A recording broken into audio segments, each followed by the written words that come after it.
سلام، امروز اومدیم عدس پلو با گوشت چرخ کرده برای 3 الی 4 نفر رو درست کنیم. اگه خواستین ویدیوهای بیشتری رو ببینین میتونین کانال من رو سابسکرایب کنین، لایک و کامنت هم بذارین، ممنون میشم. بریم برای پخت. گوشت چرخ کرده، عدس پخته شده، پیاز و سیب زمینی. پیازا رو برش میزنیم. وقتی برش زدیم میریزیم تو قابلمه، تفت میدیم. توی فاصله برنج هم گذاشتیم رو گاز تا آبش گرفته بشه. ته قابلمه برنج و روغن میریزیم.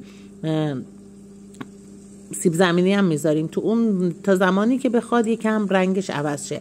تو اون فاصله هم پیازا که سبک شد بهش گوشت چرخی رو اضافه میکنیم، ادویه‌جات میذاریم کنار، آبم میریزیم میذاریم کنار تا پخته بشه. عدس رو اضافه میکنیم به برنج، میریزیم ته قابلمه تا دم بیاد. اگه خواستین کانال من رو سابسکرایب کنین، لایک و کامنت هم بذارید، ممنون میشم.